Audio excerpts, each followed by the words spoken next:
Channel Sridhar express. ఈరోజు అతి ముఖ్యమైన అంశం ఒకటి మేము ముందు తీసుకురావడం జరిగింది. ఏంటంటే ఇప్పుడు గవర్నమెంట్ వారు జాబ్ క్యాలెండర్ ప్రకటించారు కదా, దానిలో భాగంగా ఏపీపీఎస్సీ వారు కొన్ని పోస్టులు దాని కింద ఏపీపీఎస్సీ కింద రిక్రూట్ చేసే విధంగా గవర్నమెంట్ డిసైడ్ చేసింది. ముఖ్యంగా మనం ఏపీపీఎస్సీ ద్వారా మనము ఏపీపీఎస్సీకి అప్లై చేసుకోవాలంటే ముందు ముఖ్యంగా ఓటీపీఆర్ రిజిస్ట్రేషన్ చేసుకోవాలి. ఏపీపీఎస్సీ వెబ్సైట్లోకి వెళ్ళి ఓటీపీఆర్ అనేది రిజిస్ట్రేషన్ చేసుకోవాలి. ఓటీపీఆర్ అంటే వన్ టైం ప్రొఫైల్ రిజిస్ట్రేషన్. దీని ఎలాగంటే ఇది ఏ ఎగ్జామ్కి అప్లై చేయాలన్నా, అంటే ఉదాహరణకి గ్రూప్ 1, గ్రూప్ 2 కానీ, హాస్టల్ వెల్ఫేర్ కానీ, ఏపీపీఎస్సీ ద్వారా ఏ ఎగ్జామ్ రాయాలన్నా కూడా ముందు మనము ఓటీపీఆర్ రిజిస్ట్రేషన్ ముఖ్యంగా చేసుకోవాలి. ప్రతి ఒక్కరు దీన్ని ఖచ్చితంగా చేసుకోవాలి. ఇది చేసుకున్న తర్వాత మనం అప్లై చేసుకున్న తర్వాత ప్రిపేర్ అయ్యి ఎగ్జామ్ రాసేదానికి అవకాశం ఉంటుంది. ఇది ఎలా చేయాలంటే ముందు మనము గూగుల్లోకి వెళ్ళి ఏపీపీఎస్ ఓటీపీఆర్ అని టైప్ చేస్తే ఏపీపీఎస్ ఓటీపీఆర్ అనేది ఓపెన్ అవుతుంది అనమాట. ముందు గూగుల్లోకి వెళ్ళండి. గూగుల్లోకి వెళ్ళి ఏపీపీఎస్సీ ఓటీపీఆర్ అనేది సైట్ టైప్ చేయండి. టైప్ చేసిన వెంటనే మీకు ఒక లింక్ ఒకటి ఓపెన్ అవుతుంది. దాంట్లో 2 కనపడతాయి: one time profile registration, modify one time profile registration. One time profile registration అనేది కొత్త వాళ్ళకి అనమాట. ఇంతవరకు ఏపీపీఎస్సీ ఎగ్జామ్స్ రాయని వాళ్ళకి ఇది వన్ టైం ప్రొఫైల్ రిజిస్ట్రేషన్ అనే దాన్ని క్లిక్ చేయాలన్నమాట. ఇంతకుముందే గతంలో 2-3 సార్లు రాసిన వాళ్ళకి modify one time profile registration అంటే ఏమన్నా మాడిఫై చేసుకునే ఉద్దేశం ఉంటే, అంటే పాస్వర్డ్ మార్చుకోవడం కానీ, గతంలో నేను చిన్న మిస్టేక్లు చేస్తుంటే అవి మాడిఫై చేసుకోవడానికి వాళ్ళు దీన్ని క్లిక్ చేయాలన్నమాట. Modify one time profile registration. లేదు ఇప్పుడే కొత్తగా రాస్తున్నాము వాళ్ళు మాత్రము వన్ టైం ప్రొఫైల్ రిజిస్ట్రేషన్ అనేదాన్ని క్లిక్ చేయాలి. క్లిక్ చేసిన వెంటనే మనకి ఇక్కడ 2 కనపడతాయి అన్నమాట: డైరెక్ట్ రిక్రూట్మెంటా, డిపార్ట్మెంట్ టెస్టా. డైరెక్ట్ రిక్రూట్మెంట్ అంటే ఇప్పుడు మనం కొత్తగా రాసేదనమాట.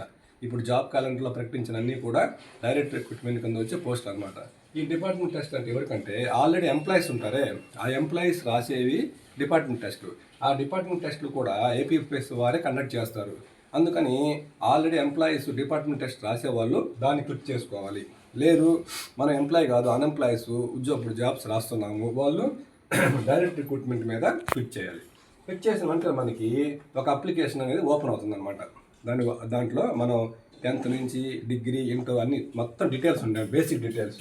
అవన్నీ జాగ్రత్తగా ఫిలప్ చేయాలి. ఇదే మనకి ఫైనల్ అవుతుంది. అంటే ఈ ఓటీపీఆర్లో మీరు ఇచ్చే బేసిక్ డీటెయిల్సే మీకు ఫైనల్ అవుతుంది అనమాట. రేపు జాబ్ వెరిఫికేషన్ అప్పుడు కానీ, అప్లికేషన్ ఫిలప్ చేసేటప్పుడు కానీ ఇవే మీకు ఫైనల్ అవుతాయి. కాబట్టి జాగ్రత్తగా విధానంగా చూసుకుని 1-2 సార్లు చెక్ చేసుకొని ఈ బేసిక్ డీటెయిల్స్ అన్ని ఫిలప్ చేయాలన్నమాట. బేసిక్ డీటెయిల్స్ అన్నీ ఫిలప్ చేసి దాంట్లో అన్నీ ఉంటాయి: మీ ఎడ్యుకేషన్ క్వాలిఫికేషన్స్, అడ్రస్లు, మీ నేటివిటీ ఎక్కడ, మీ మదర్ టంగ్ మొత్తం ఉంటాయి అన్నమాట.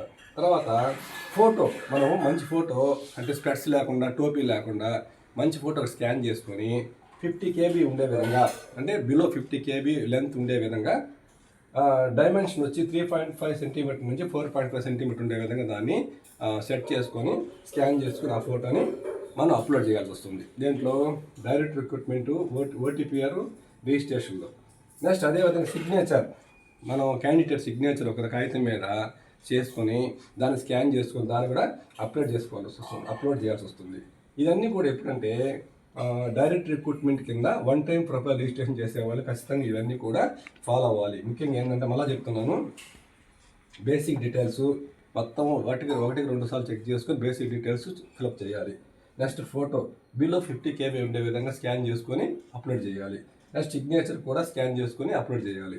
సరే, ఇదంతా అయిపోయిన తర్వాత ఏదైనా modify one time profile registration చేయాలనుకున్న వాళ్ళు, అంటే గతంలో నోటిఫికేషన్ అప్లై చేసిన వాళ్ళు మళ్ళీ ఈసారి అప్లై చేస్తారు కదా, వాళ్ళు modify one time profile registration మీద క్లిక్ చేసుకుని ఏమైనా మాడిఫై చేసుకోవాలంటే చేసుకోవచ్చు అనమాట.